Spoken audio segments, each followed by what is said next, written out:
But what about the words? Classical songs, opera. Did composers arrange the syllables or lines based on Fibonacci? Yeah, this is one area where the sources seem pretty clear. Nope. No. It seems classical vocal music very rarely, if ever, shows that kind of explicit Fibonacci planning in the text itself.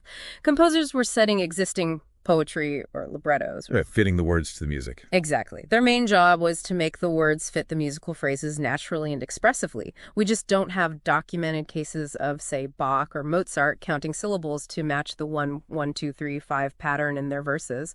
That kind of thing seems to be a more modern invention. Okay, well, that's a perfect transition.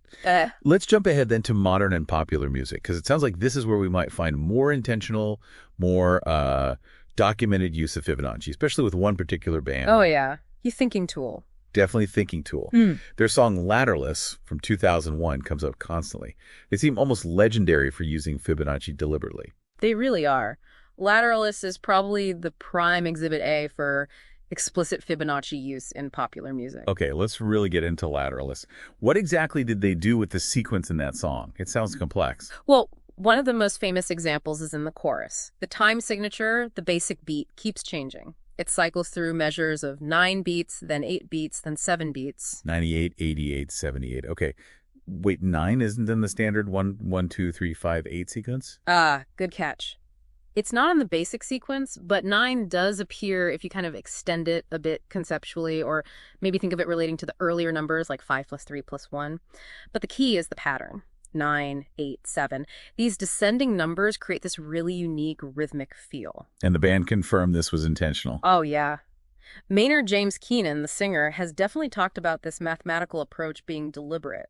He felt it mirrored a kind of spiral or growth. That's incredible. So the actual pulse, the rhythm of the chorus, is built on this numerical pattern. But the Fibonacci stuff in Latterless doesn't stop there, right? Yeah. Something about when the vocals start. Yes. This is wild. The main vocal part, Keenan's singing, starts at 1 minute and 37 seconds into the track. 1.37. Okay, if you convert that purely into seconds, it's 97 seconds. Now think Fibonacci numbers again. 13 and 7 are consecutive Fibonacci numbers.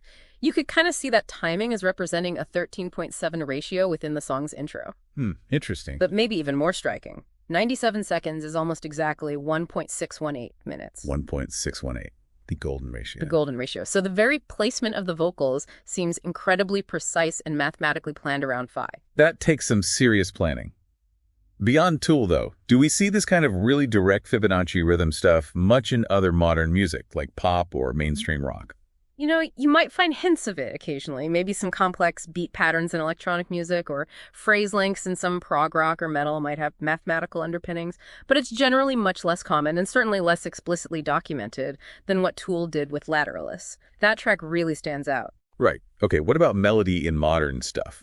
Did Tool or anyone else actually write tunes using Fibonacci steps? Well, interestingly, Tool did use Fibonacci in the vocal part of Lateralis, but in a different way. Not the pitches, but the syllables. The syllables? How? In the verses, the number of syllables in each sum line follows the Fibonacci sequence. It goes up, 1 syllable, 2 syllables, 3, 5, 8, and then it actually reverses and comes back down that sequence. Seriously. 1, 1, 2, 3, 5, 8 syllables per line. Exactly. So the rhythm and the phrasing of the vocal melody itself are completely structured around this mathematical pattern of syllables. That is incredibly direct.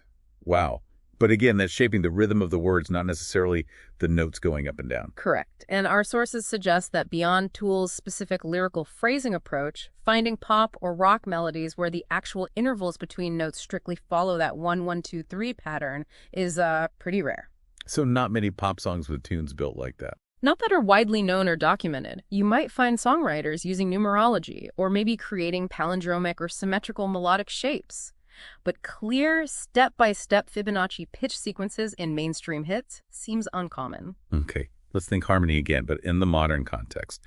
Does that same basic Fibonacci connection in the scale structure still apply to pop music? Oh, absolutely. Because popular music, by and large, still uses the same diatonic system, the same major and minor scales as classical music. So all those underlying ratios we talked about. The 13 semitones versus 8 scale notes, the chords on 1, 3, 5. Exactly. They're all still fundamentally there. Even super common pop chord progressions, like, say, IV, CGF in the key of C, they're using scale degrees 1, 5, and 4, all drawn from that same scale structure that has those inherent Fibonacci relationships, 1, 3, 5, 8. So even if a songwriter isn't thinking Fibonacci, when they write a catchy chorus, the basic harmonic language they're using already has these connections built in. Precisely. Now, you might occasionally analyze a pop song and find maybe the chorus hits right around the golden ratio point of the song's total length. Yeah. But that's often more likely just, good musical intuition about timing and structure, or maybe even pure coincidence, rather than a conscious Fibonacci design. There aren't really any famous modern hits definitively credited with, like, a Fibonacci chord sequence. Got it. And the chords themselves in modern music, they just inherit those same relationships we talked about before. Pretty much, yeah.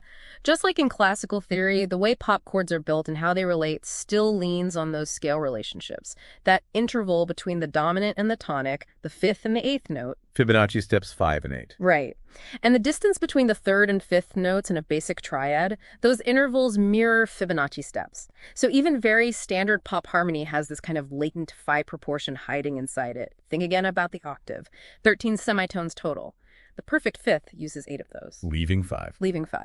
That 5.8.13 relationship is just embedded in the physics of sound and how we've built our scales. So the groundwork is just there, whether you deliberately access it like Tool or just use the standard system. Exactly. Now, maybe some really experimental bands, progressive groups beyond Tool, might consciously play with Fibonacci spacing in their chords or unusual key changes. But really well-known chart-topping examples are scarce. The main takeaway is that Western harmony itself, classical or pop, is built on these Fibonacci-related ratios, even if most composers aren't thinking about the sequence explicitly. Okay. And finally, let's just quickly revisit lyrics in modern music. We know Tool's Lateralis is the big one. Any others? Yeah, like we said, Lateralis is really the poster child here.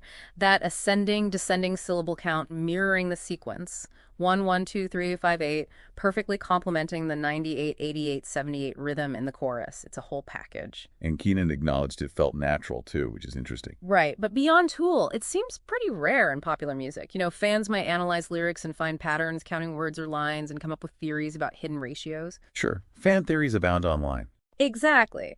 But in terms of academically confirmed intentional Fibonacci structuring of lyrics in mainstream songs, not much solid evidence. You might see artists make symbolic references, maybe a song title mentioning the golden ratio, like Lady Gaga using it metaphorically. All right. But that's quite different from actually building the structure of the lyrics using the mathematical sequence itself. Okay, so bring this whole deep dive together then. It really seems the Fibonacci sequence and the golden ratio, these patterns we see in pine cones and galaxies, have had this, well, surprisingly significant influence on music.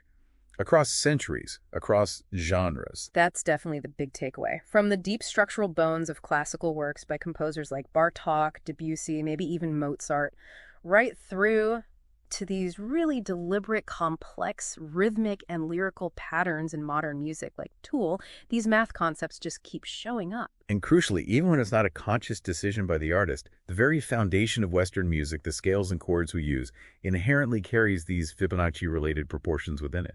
Exactly. It's kind of baked into the system, which really leaves you wondering, doesn't it? Wondering what? Well, how might this mathematical beauty, whether it's put there on purpose or just part of the underlying physics of harmony, how might it subconsciously affect the way we feel music, our appreciation, our emotional response? Like, does that inherent order somehow resonate with us? Maybe. And it makes you think. What other hidden mathematical structures, what other patterns might be lurking beneath the surface of the music, or even other art forms we love just waiting to be discovered? Definitely something to mull over next time you put your headphones on.